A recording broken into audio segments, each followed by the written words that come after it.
ವಾರ್ಷಿಕೋತ್ಸವ ಕಾರ್ಯಕ್ರಮವನ್ನು ಪರಿಸರ ಜಾಗೃತಿ ಹೆಸರಿನಲ್ಲಿ ನಾವು ಮಾಡಿದ್ದೀವಿ. ಕಾಯ್ದೆ ಸ್ಥಾಪನೆ ಆಗಲಿಕ್ಕೆ, ಪರಿಸರ ಕಾಳಜಿಗೆ ಮತ್ತು ಭವಿಷ್ಯತ್ತಿನ ಪೀಳಿಗೆಗೆ ಯಾವ ರೀತಿ 70ರ ದಶಕದಲ್ಲಿ ಶ್ರೀಮತಿ ಇಂದಿರಾ ಗಾಂಧಿಯವರು ಈ ಯೋಜನೆಗಳನ್ನ, ಕಾಯ್ದೆಗಳನ್ನ ರೂಪುಗೊಳಿಸಿ ಭವಿಷ್ಯತ್ತಿನ ಪೀಳಿಗೆಗೆ ಕೊಡುಗೆಯನ್ನು ನೀಡೋದನ್ನು ಸ್ಮರಿಸ್ತಾ ಜವಾಬ್ದಾರಿಯಿಂದ ಅರಿವು ಮೂಡಿಸ್ತಕ್ಕಂಥ ಕೆಲಸವನ್ನು ಮಂಡಳಿ ಕನಿಷ್ಠ ಪಕ್ಷ 50ನೇ ವರ್ಷದ ಸುವರ್ಣ ಸಂಭ್ರಮಾಚರಣೆಯಲ್ಲಾರು ಜನರ ಬಳಿಗೆ ನಾವೇ ಹೋಗೋಣ ಅನ್ನೋಂಥ ರೀತಿಯಲ್ಲಿ ನಮ್ಮ ಮಂಡಳಿ ಸಭೆಯಲ್ಲಿ ನಿರ್ಣಯಿಸಿದ ವಿಚಾರವನ್ನು ಸರ್ಕಾರದ ಮುಂದೆ ಇಟ್ಟು ಸನ್ಮಾನ್ಯ ಮುಖ್ಯಮಂತ್ರಿಗಳ ಒಂದು ಆಣತಿಯ ಮೇರೆಗೆ ನಾವು ಇವತ್ತು ಕಾರ್ಯಕ್ರಮವನ್ನು ಪ್ರತಿ ಜಿಲ್ಲೆಯಲ್ಲೂ ಮಾಡ್ತಾ ಬಂದಿದ್ದೀವಿ.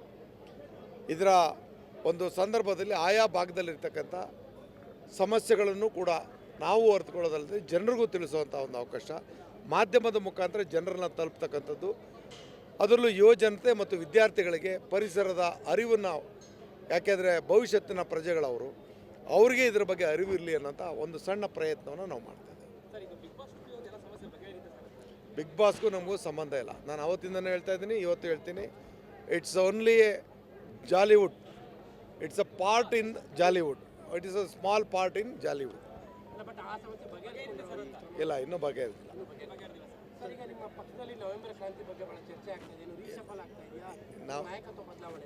ನಮ್ಮ ಪಕ್ಷದಲ್ಲಿ ಎಲ್ಲವೂ ಶಾಂತಿ, ನೋ ಕ್ರಾಂತಿ. ಅದು ನಮ್ಮ ಪಕ್ಷದಲ್ಲಿ ನಾನು ಅರ್ಜಿನೂ ಹಾಕೊಳ್ಬೇಕಾಗಿಲ್ಲ, ಮತ್ತೊಂದು ಇಲ್ಲ. ನಮ್ಮ ಅರ್ಹತೆ ಆಧಾರದ ಮೇಲೆ ನಮ್ಮ ಹೈಕಮಾಂಡ್ ತೀರ್ಮಾನ ತಗೋತದೆ. ಯಾರು ಬೇಡಿಕೆ ಇಟ್ಕೊಂಡು ಹೋಗಂಗಿಲ್ಲ, ಯಾರು ಅಪಸ್ವರನೂ ಎತ್ತಂಗಿಲ್ಲ, ಯಾರು ಅಪನಂಬಿಕೆನೂ ಇಟ್ಕೋಬೇಕಲ್ಲ. ನಾವೆಲ್ಲ ಶಿಸ್ತಿನ ಪಕ್ಷದ ಸಿಪಾಯಿಗಳು. ಹೈಕಮಾಂಡ್ ಏನು ಹೇಳುತ್ತೆ ಅದರಂತೆ ನಾವಿರ್ತೇವೆ. ನಮ್ಮ ಮುಖ್ಯಮಂತ್ರಿಗಳು ಅಚ್ಚುಕಟ್ಟಾಗಿ ರಾಜ್ಯದ ಎಲ್ಲ ವರ್ಗದ ಜನರನ್ನ ಜೊತೆಯಲ್ಲಿ ತೆಗೆದುಕೊಂಡು ಹೋಗ್ತಕ್ಕಂಥ ಆಡಳಿತವನ್ನು ಇಲ್ಲಿ ಎಲ್ಲರೂ ನೋಡ್ತಾ ಇದ್ದೀವಿ. ನಾವು ಕೂಡ ಅವ್ರ ಜೊತೆಯಲ್ಲಿ ಆಡಳಿತ ಪಕ್ಷದ ಶಾಸಕರಾಗಿ ಜವಾಬ್ದಾರಿಯಿಂದ, ಸಂತೋಷದಿಂದ ಅವ್ರ ಜೊತೆಲಿದ್ದೀವಿ. ಈಗ ಮಾಧ್ಯಮದ ಎಲ್ಲ ಸ್ನೇಹಿತರಿಗೂ ನಾನೊಂದು ಮನವಿಯನ್ನು ಮಾಡ್ತೀನಿ. ಈ ಟೆನ್ಯೂರ್ ಬಗ್ಗೆ ಮಾಧ್ಯಮಕ್ಕೆ ಅವಶ್ಯಕತೆ ಇಲ್ಲ. ಇದು ನೀವು ಸಾರ್ವಜನಿಕರಿಗೆ ಮಾಹಿತಿ ಕೊಡುವಂಥ ದೃಷ್ಟಿಯಲ್ಲಿ ಕೇಳೋಂಥ ಪ್ರಶ್ನೆ ಆದರೂ, it is the internal matter of the party. ವಿರೋಧ ಪಕ್ಷನೇ ಆಗಲಿ ಮತ್ತೊಬ್ಬರೇ ಆಗಲಿ ಇದ್ರ ಬಗ್ಗೆ ಪ್ರಸ್ತಾಪ ಮಾಡೋದಾಗಲಿ, ಅದನ್ನು ಊಹೆ ಮಾಡೋದಾಗಲಿ ಎಷ್ಟರ ಮಟ್ಟಿಗೆ ಸರಿ ಅನ್ನೋದನ್ನ ನೀವು ಯೋಚನೆ ಮಾಡಿ. ಇಲ್ಲ, ಕೇಳಿ ಕೆಲವರಿಗೆ ತಿಳುವಳಿಕೆ ಅಷ್ಟೊಂದು ಪಕ್ಷದ ವಿಚಾರ ಬಗ್ಗೆ ಅರಿವಿಲ್ಲ ಅಂತಂದರೆ ಏನೂ ಮಾಡಲಿಕ್ಕಾಗಲ್ಲ. ಆದರೆ ಪಕ್ಷದಲ್ಲಿ ನಾವೆಲ್ಲರೂ ಕೂಡ ಅವ್ರು ಯಾರೇ ಮಾತಾಡಿರಲಿ ನಾವು ಪಕ್ಷದ ತೀರ್ಮಾನಕ್ಕೆ ಬದ್ಧರು, ಅಷ್ಟು ಮಾತ್ರ ಹೇಳ್ತೀವಿ. ನೋಡಿ, ಈ ವಿಚಾರದಲ್ಲಿ ಯಾರೂ ಕೂಡ ಸನ್ಯಾಸತ್ವ ವಹಿಸಿಲ್ಲ. ರಾಜಕಾರಣಕ್ಕೆ ಬಂದವರು ನಮ್ಮನ್ನು ಸನ್ಯಾಸಿ ಲೈನಲ್ಲಿ ನಿಲ್ಲಿಸ್ಬೇಡಿ, ಗೊತ್ತಾಯ್ತಲ್ಲ. ಯಾವುದೇ ಕಾರಣಕ್ಕೂ ಯಾರೂ ಸನ್ಯಾಸಿಗಳಲ್ಲ. ಅರ್ಹತೆ, ಸಂದರ್ಭ ಎಲ್ಲವೂ ಕೂಡ ಕೂಡು ಬಂದಾಗ ಸಕಾಲದಲ್ಲಿ ಅವೆಲ್ಲ ಅವ್ರವ್ರಿಗೆ ಆ ಒಂದು ವಿಚಾರ, ಅವ್ರಿಗೆ ಅವಕಾಶಗಳನ್ನ ಕಲ್ಪಿಸ್ತಕ್ಕಂಥದ್ದು ತೀರ್ಮಾನ ಆಗುತ್ತೆ. ನೋ ಕ್ರಾಂತಿ, ಇಟ್ ಇಸ್ ಓನ್ಲಿ ಶಾಂತಿ. ಅದು ಅವರ ವಿಶಾಲ ಹೃದಯ, ಪಕ್ಷದ ಹಿತದೃಷ್ಟಿಯನ್ನು ಇಟ್ಕೊಂಡು ಪಕ್ಷಕ್ಕೆ ಭದ್ರಾಗಿ ಮಾತಾಡ್ತಾ ಇರ್ತಕ್ಕಂಥ ಸ್ವಾಗತಾರ್ಹ. ಅವರ ಒಂದು ನಿಷ್ಠೆ ಮತ್ತು ಪ್ರಾಮಾಣಿಕತೆ ನಾವೆಲ್ಲರೂ ಮೆಚ್ಚಬೇಕಲ್ವಾ. ಅದು ಮುಂದಿನ ವಿಚಾರ. ಅದು ನನಗೂ ಸಂಬಂಧಿಸಿದ್ದಲ್ಲ. ಹೈಕಮಾಂಡ್ ಏನು ಯೋಚನೆ ಮಾಡಿದೆ, ಯಾರ ಬಗ್ಗೆ ಯೋಚನೆ ಮಾಡಿದೆ, ಏನಂತ ತೀರ್ಮಾನ ತಗೋತದೆ ಯಾರಿಗೂ ಗೊತ್ತಿಲ್ಲ. ಊಹಾತ್ಮಕವಾದಂಥ ಪ್ರಶ್ನೆಗಳಿಗೆ ಉತ್ತರ ಕೊಡ್ತಕ್ಕಂಥದ್ದು ಅಸಮಂಜಸ ಅನ್ನೋದು ನನ್ನ ಭಾವನೆ. ಏನು ಹೇಳಿದ್ದಾರೆ ಎತ್ತಿನ ಬಂದವರು? ನಿಮಗೆ ಅದನ್ನು ಅವರು ವಿವರಣೆ ಕೊಟ್ಟಿದ್ದಾರಲ್ಲ. ಅಹಿಂದ ಚಳವಳಿಯ ನೇತೃತ್ವವನ್ನು ಯಾರು ವಹಿಸ್ಬೇಕು? ಏಳನೇ ಚೆನ್ನಾಗಿ ಅದನ್ನು ಅಹಿಂದ ನೇತೃತ್ವವನ್ನು ಸಿದ್ದರಾಮಯ್ಯನವ್ರ ನಂತರ ಸತೀಶ್ ಜಾರಕಿಹೊಳಿ ಅವರು ವಹಿಸಬೇಕು ಅನ್ನೋಂಥ ಮನವಿಯನ್ನು ಅವ್ರು ಮಾಡಿದ್ದಾರೆ. ಅದನ್ನು ಇನ್ನೊಂದು ರೀತಿಯಲ್ಲಿ ಟ್ವಿಸ್ಟ್ ಕೊಟ್ಟು ಮಾತಾಡಿದ್ರೆ ತಪ್ಪಲ್ವಾ? ಯಾವುದಕ್ಕೆ? ನೋಡಿ, ಅಹಿಂದ ಚಳುವಳಿಯ ಭಾಗದಲ್ಲಿ ನಾನು ಒಬ್ಬ. ಯಾಕೆಂದರೆ ನಾವು ಆ ಕಾನ್ಸೆಪ್ಟನ್ನ ಒಪ್ಪಿ ಸಿದ್ದರಾಮಯ್ಯನವ್ರ ಜೊತೆ ಬಂದವರು ನಾವು. ಇವತ್ತು ಅಹಿಂದ ಮೂಮೆಂಟು ಈ ರಾಜ್ಯದಲ್ಲಿ ಉಳಿಬೇಕು. ರಾಷ್ಟ್ರದಲ್ಲಿ ಕಾಂಗ್ರೆಸ್ನ ಮೂಲ ಸಿದ್ಧಾಂತನ ಅಹಿಂದ ಸಿದ್ಧಾಂತ. ಹಾಗಾಗಿ ಈ ವಿಚಾರದಲ್ಲಿ ಯಾರೂ ಅಪಸ್ವರ ಎತ್ತಲಿಕ್ಕೆ ಸಾಧ್ಯವಿಲ್ಲ. ನಾವೆಲ್ಲ ಕಾಂಗ್ರೆಸ್ನ ಸಿದ್ಧಾಂತವೇ ಅಹಿಂದ ಸಿದ್ಧಾಂತ. ಯಾಕೆ ಅಂದರೆ ಅವರು ಆ ವಿಚಾರದಲ್ಲಿ ಹಿಂದಿನಿಂದ ಸಿದ್ದರಾಮಯ್ಯವ್ರ ಜೊತೆಲಿ ಇದ್ದವರು, ಇವತ್ತು ಇರ್ತಕ್ಕಂಥವ್ರು, ಮುಂದೆ ಅದನ್ನು ಮುಂದುವರಿಸ್ಕೊಂಡು ಹೋಗಲಿ ಅಂತ ಮನವಿ. ಮಾದೇವಪ್ಪನವರು ಕೂಡ ರಿಯಾಕ್ಟ್ ಮಾಡಿದ್ದಾರೆ. ಏನು ಹೇಳಿರೋದು ಇವಾಗ ಸತೀಶ್ ಜಾರಕಿಹೊಳಿ ಅವರು ನಾಯಕತ್ವ ವಹಿಸಿ ಅನ್ನುವಂಥ ಹೈಕಮಾಂಡ್ ಹೇಳಿದೆ. ಈಗ ಒಬ್ಬೊಬ್ಬರ ವಿಚಾರಕ್ಕೂ ನಾನು ಉತ್ತರ ಕೊಡೋಂಥದ್ದಲ್ಲ. ನಾನು ಪಕ್ಷದ ವಿಚಾರಕ್ಕೆ ಮಾತ್ರ ಸೀಮಿತವಾಗ್ತೀನಿ. ವೈಯಕ್ತಿಕ ಹೇಳಿಕೆಗಳಿಗೆ ನಾನು ಅವರವರು ಯಾವ ಸಂದರ್ಭದಲ್ಲಿ ಯಾವ ಕಾಂಟೆಕ್ಸ್ಟಲ್ಲಿ ಹೇಳಿದಾರೆ ನಮಗೆ ಗೊತ್ತಿಲ್ಲ. ಆ ಪ್ರಶ್ನೆ ನೀವ್ಯಾಕೆ ಎತ್ತೀರಿ? ಯಾಕೆ ನಮ್ಮ ಉಪಮುಖ್ಯಮಂತ್ರಿಗಳಿಗೆ ನೀವೇನಾದ್ರೂ ನಿಮ್ಮಿಂದ ನೆರವು ಕೊಡಲಿಕ್ಕೆ ಸಾಧ್ಯ ಇದ್ರೆ ಹೇಳಿ. ನಾನು ಕೂಡ ಅವ್ರ ವಿಚಾರದಲ್ಲಿ ಪರ ವಿರೋಧ ಮಾಡೋಕ್ಕೆ ಶಕ್ತಿ ಇಲ್ಲ. ನಮ್ಮ ಪಕ್ಷದಲ್ಲಿ ತೀರ್ಮಾನ ಒಂದೇ ಸರಿ ಹೇಳ್ತಾ ಇದ್ದೀನಿ, 100 ಸರಿ ಹೇಳಿದ್ರು ಅಷ್ಟೇ. ತೀರ್ಮಾನ ಯಾರು ಮಾಡೋದು? It's only high command. ಮಹೋತ್ಸವ ಕಾರ್ಯಕ್ರಮವನ್ನು ಪರಿಸರ ಜಾಗೃತಿ ಹೆಸರಿನಲ್ಲಿ ನಾವು ಮಾಡಿದ್ದೀವಿ. ಕಾಯ್ದೆ ಸ್ಥಾಪನೆ ಆಗಲಿಕ್ಕೆ, ಪರಿಸರ ಕಾಳಜಿಗೆ ಮತ್ತು ಭವಿಷ್ಯತ್ತಿನ ಪೀಳಿಗೆಗೆ ಯಾವ ರೀತಿ 70ರ ದಶಕದಲ್ಲಿ ಶ್ರೀಮತಿ ಇಂದಿರಾ ಗಾಂಧಿಯವರು ಈ ಯೋಜನೆಗಳನ್ನ ಕಾಯ್ದೆಗಳನ್ನ ರೂಪುಗೊಳಿಸಿ ಭವಿಷ್ಯತ್ತಿನ ಪೀಳಿಗೆಗೆ ಕೊಡುಗೆಯನ್ನು ನೀಡೋದನ್ನು ಸ್ಮರಿಸ್ತಾ ಜವಾಬ್ದಾರಿಯಿಂದ ಅರಿವು ಮೂಡಿಸ್ತಕ್ಕಂಥ ಕೆಲಸವನ್ನು ಮಂಡಳಿ ಕನಿಷ್ಠ ಪಕ್ಷ 50ನೇ ವರ್ಷದ ಸುವರ್ಣ ಸಂಭ್ರಮಾಚರಣೆಯಲ್ಲಾರು ಜನರ ಬಳಿಗೆ ನಾವೇ ಹೋಗೋಣ ಅನ್ನೋಂಥ ರೀತಿಯಲ್ಲಿ ನಮ್ಮ ಮಂಡಳಿ ಸಭೆಯಲ್ಲಿ ನಿರ್ಣಯಿಸಿದ ವಿಚಾರವನ್ನು ಸರ್ಕಾರದ ಮುಂದೆ ಇಟ್ಟು ಸನ್ಮಾನ್ಯ ಮುಖ್ಯಮಂತ್ರಿಗಳ ಒಂದು ಆಣತಿಯ ಮೇರೆಗೆ ನಾವು ಇವತ್ತು ಕಾರ್ಯಕ್ರಮವನ್ನು ಪ್ರತಿ ಜಿಲ್ಲೆಯಲ್ಲೂ ಮಾಡ್ತಾ ಬಂದಿದ್ದೀವಿ.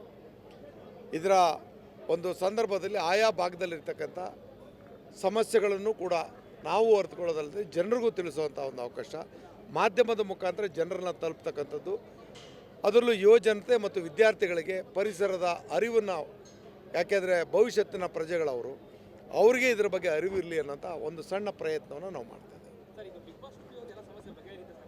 ಬಿಗ್ ಬಾಸ್ಗೂ ನಮಗೂ ಸಂಬಂಧ ಇಲ್ಲ. ನಾನು ಅವತ್ತಿಂದನೇ ಹೇಳ್ತಾ ಇದ್ದೀನಿ, ಇವತ್ತು ಹೇಳ್ತೀನಿ. It's only A Jollywood. It's a part in Jollywood. It is a small part in Jollywood. ಇಲ್ಲ, ಇನ್ನೂ ಬಗೆಹರಿದಿಲ್ಲ.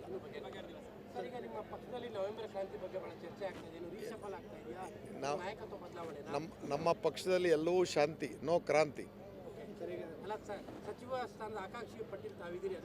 ಅದು ನಮ್ಮ ಪಕ್ಷದಲ್ಲಿ ನಾನು ಅರ್ಜಿನೂ ಹಾಕೊಳ್ಬೇಕಾಗಿಲ್ಲ, ಮತ್ತೊಂದು ಇಲ್ಲ. ನಮ್ಮ ಅರ್ಹತೆ ಆಧಾರದ ಮೇಲೆ ನಮ್ಮ ಹೈಕಮಾಂಡ್ ತೀರ್ಮಾನ ತಗೋತದೆ. ಯಾರು ಬೇಡಿಕೆ ಇಟ್ಕೊಂಡು ಹೋಗಂಗಿಲ್ಲ, ಯಾರು ಅಪಸ್ವರನೂ ಎತ್ತಂಗಿಲ್ಲ, ಯಾರು ಅಪನಂಬಿಕೆನೂ ಇಟ್ಕೋಬೇಕಲ್ಲ. ನಾವೆಲ್ಲ ಶಿಸ್ತಿನ ಪಕ್ಷದ ಸಿಪಾಯಿಗಳು. ಹೈಕಮಾಂಡ್ ಏನು ಹೇಳುತ್ತೆ ಅದರಂತೆ ನಾವಿರ್ತೇವೆ. ನಮ್ಮ ಮುಖ್ಯಮಂತ್ರಿಗಳು ಅಚ್ಚುಕಟ್ಟಾಗಿ ರಾಜ್ಯದ ಎಲ್ಲ ವರ್ಗದ ಜನರನ್ನ ಜೊತೆಯಲ್ಲಿ ತೆಗೆದುಕೊಂಡು ಹೋಗ್ತಕ್ಕಂಥ ಆಡಳಿತವನ್ನು ಇಲ್ಲಿ ಎಲ್ಲರೂ ನೋಡ್ತಾ ಇದ್ದೀವಿ. ನಾವು ಕೂಡ ಅವ್ರ ಜೊತೆಯಲ್ಲಿ ಆಡಳಿತ ಪಕ್ಷದ ಶಾಸಕರಾಗಿ ಜವಾಬ್ದಾರಿಯಿಂದ ಸಂತೋಷದಿಂದ ಅವ್ರ ಜೊತೆಲಿದ್ದೀವಿ. ಈಗ ಮಾಧ್ಯಮದ ಎಲ್ಲ ಸ್ನೇಹಿತರಿಗೂ ನಾನೊಂದು ಮನವಿಯನ್ನು ಮಾಡ್ತೀನಿ. ಈ ಟೆನ್ಯೂರ್ ಬಗ್ಗೆ ಮಾಧ್ಯಮಕ್ಕೆ ಅವಶ್ಯಕತೆ ಇಲ್ಲ. ಇದು ನೀವು ಸಾರ್ವಜನಿಕರಿಗೆ ಮಾಹಿತಿ ಕೊಡುವಂಥ ದೃಷ್ಟಿಯಲ್ಲಿ ಕೇಳೋಂಥ ಪ್ರಶ್ನೆ ಆದರೂ it is the internal matter of the party. ವಿರೋಧ ಪಕ್ಷನೇ ಆಗಲಿ ಮತ್ತೊಬ್ಬರೇ ಆಗಲಿ ಇದ್ರ ಬಗ್ಗೆ ಪ್ರಸ್ತಾಪ ಮಾಡೋದಾಗಲಿ, ಅದನ್ನು ಊಹೆ ಮಾಡೋದಾಗಲಿ ಎಷ್ಟರ ಮಟ್ಟಿಗೆ ಸರಿ ಏನಂತ ನೀವು ಯೋಚನೆ ಮಾಡಿ. ಇಲ್ಲ, ಕೆಲವರಿಗೆ ತಿಳುವಳಿಕೆ ಅಷ್ಟೊಂದು ಪಕ್ಷದ ವಿಚಾರ ಬಗ್ಗೆ ಅರಿವಿಲ್ಲ ಅಂತಂದರೆ ಏನೂ ಮಾಡಲಿಕ್ಕಾಗಲ್ಲ. ಆದರೆ ಪಕ್ಷದಲ್ಲಿ ನಾವೆಲ್ಲರೂ ಕೂಡ ಅವ್ರು ಯಾರೇ ಮಾತಾಡಿಲ್ಲದೇ ಇರಲಿ, ನಾವು ಪಕ್ಷದ ತೀರ್ಮಾನಕ್ಕೆ ಬದ್ಧರು, ಅಷ್ಟು ಮಾತ್ರ ಹೇಳ್ತೀವಿ. ನೋಡಿ, ಈ ವಿಚಾರದಲ್ಲಿ ಯಾರೂ ಕೂಡ ಸನ್ಯಾಸತ್ವ ವಹಿಸಿಲ್ಲ. ರಾಜಕಾರಣಕ್ಕೆ ಬಂದವರು ನಮ್ಮನ್ನು ಸನ್ಯಾಸಿ ಲೈನಲ್ಲಿ ನಿಲ್ಲಿಸ್ಬೇಡಿ, ಗೊತ್ತಾಯ್ತಲ್ಲ. ಯಾವುದೇ ಕಾರಣಕ್ಕೂ ಯಾರೂ ಸನ್ಯಾಸಿಗಳಲ್ಲ. ಅರ್ಹತೆ, ಸಂದರ್ಭ ಎಲ್ಲವೂ ಕೂಡ ಕೂಡಿ ಬಂದಾಗ ಸಕಾಲದಲ್ಲಿ ಅವೆಲ್ಲ ಅವ್ರವ್ರಿಗೆ ಆ ಒಂದು ವಿಚಾರ ಅವ್ರಿಗೆ ಅವಕಾಶಗಳನ್ನ ಕಲ್ಪಿಸ್ತಕ್ಕಂಥದ್ದು ತೀರ್ಮಾನ ಆಗುತ್ತೆ. ನೋ ಕ್ರಾಂತಿ, ಇಟ್ ಇಸ್ ಓನ್ಲಿ ಶಾಂತಿ. ಅದು ಅವರ ವಿಶಾಲ ಹೃದಯ, ಪಕ್ಷದ ಹಿತದೃಷ್ಟಿಯನ್ನು ಇಟ್ಕೊಂಡು ಪಕ್ಷಕ್ಕೆ ಭದ್ರಾಗಿ ಮಾತಾಡ್ತಾ ಇರ್ತಕ್ಕಂಥ ಸ್ವಾಗತಾರ್ಹ. ಅವರ ಒಂದು ನಿಷ್ಠೆ ಮತ್ತು ಪ್ರಾಮಾಣಿಕತೆಯನ್ನು ನಾವೆಲ್ಲರೂ ಮೆಚ್ಚಬೇಕಲ್ವಾ. ಅದು ಮುಂದಿನ ವಿಚಾರ. ಅದು ನನಗೂ ಸಂಬಂಧಿಸಿದ್ದಲ್ಲ. ಹೈಕಮಾಂಡ್ ಏನು ಯೋಚನೆ ಮಾಡಿದೆ, ಯಾರ ಬಗ್ಗೆ ಯೋಚನೆ ಮಾಡಿದೆ, ಏನಂತ ತೀರ್ಮಾನ ತಗೋತದೆ ಯಾರಿಗೂ ಗೊತ್ತಿಲ್ಲ. ಊಹಾತ್ಮಕವಾದಂಥ ಪ್ರಶ್ನೆಗಳಿಗೆ ಉತ್ತರ ಕೊಡ್ತಕ್ಕಂಥದ್ದು ಅಸಮಂಜಸ ಅನ್ನೋದು ನನ್ನ ಭಾವನೆ. ಏನು ಹೇಳಿದ್ದಾರೆ ಎತ್ತಿನ ಬಂದವರು? ನಿಮಗೆ ಅದನ್ನು ಅವರು ವಿವರಣೆ ಕೊಟ್ಟಿದ್ದಾರಲ್ಲ. ಅಹಿಂದ ಚಳುವಳಿಯ ನೇತೃತ್ವವನ್ನು ಯಾರು ವಹಿಸ್ಬೇಕು? ಏಳನೇ ಜನ. ಅದನ್ನು ಅಹಿಂದ ನೇತೃತ್ವವನ್ನು ಸಿದ್ದರಾಮಯ್ಯನವ್ರ ನಂತರ ಸತೀಶ್ ಜಾರಕಿಹೊಳಿ ಅವರು ವಹಿಸಬೇಕು ಅನ್ನೋಂಥ ಮನವಿಯನ್ನು ಅವ್ರು ಮಾಡಿದ್ದಾರೆ. ಅದನ್ನು ಇನ್ನೊಂದು ರೀತಿಯಲ್ಲಿ ಟ್ವಿಸ್ಟ್ ಕೊಟ್ಟು ಮಾತಾಡಿದ್ರೆ ತಪ್ಪಲ್ವಾ? ಮಾದೇವ ಸಮ್ಮತಿನೂ ಇದೆಯಾ ಯಾವುದಕ್ಕೆ ಆ ಮಾತು ನೋಡಿ, ಅಹಿಂದ ಚಳುವಳಿಯ ಭಾಗದಲ್ಲಿ ನಾನು ಒಬ್ಬ. ಯಾಕೆಂದರೆ ನಾವು ಆ ಕಾನ್ಸೆಪ್ಟ್ನ ಒಪ್ಪಿ ಸಿದ್ದರಾಮಯ್ಯನವ್ರ ಜೊತೆ ಬಂದವರು ನಾವು. ಇವತ್ತು ಅಹಿಂದ ಮೂಮೆಂಟು ಈ ರಾಜ್ಯದಲ್ಲಿ ಉಳಿಬೇಕು.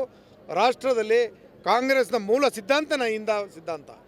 ಹಾಗಾಗಿ ಈ ವಿಚಾರದಲ್ಲಿ ಯಾರೂ ಅಪಸ್ವರ ಎತ್ತಲಿಕ್ಕೆ ಸಾಧ್ಯವೇ ಇಲ್ಲ. ನಾವೆಲ್ಲ ಕಾಂಗ್ರೆಸ್ನ ಸಿದ್ಧಾಂತವೇ ಅಹಿಂದ ಸಿದ್ಧಾಂತ. ಜಾರಕಿಹೊಳಿ ಮುಂದಾಳತ್ವ ವಹಿಸಬೇಕು ಅನ್ನೋದು ಯಾಕೆ ಅಂದರೆ ಅವರು ಆ ವಿಚಾರದಲ್ಲಿ ಹಿಂದಿನಿಂದ ಸಿದ್ದರಾಮಯ್ಯವ್ರ ಜೊತೆಲಿ ಇದ್ದವರು, ಇವತ್ತು ಇರ್ತಕ್ಕಂಥವ್ರು, ಮುಂದೆ ಅದನ್ನು ಮುಂದುವರ್ಸ್ಕೊಂಡು ಹೋಗ್ಲಿ ಅಂತ ಮನವಿ. ಮಾದೇವಪ್ಪನವರು ಕೂಡ ರಿಯಾಕ್ಟ್ ಮಾಡಿದ್ದಾರೆ. ಏನು? ಯಾರು ಹೇಳಿರೋದು ಇವಾಗ ಸತೀಶ್ ಜಾರಕಿಹೊಳಿ ಅವರು ಒಬ್ಬ ನಾಯಕತ್ವ ವಹಿಸಿ ಅನ್ನುವಂಥ ಹೈಕಮಾಂಡ್ ಹೇಳಿದೆ. ಈಗ ಒಬ್ಬೊಬ್ಬರ ವಿಚಾರಕ್ಕೂ ನಾನು ಉತ್ತರ ಕೊಡೋಂಥದ್ದಲ್ಲ.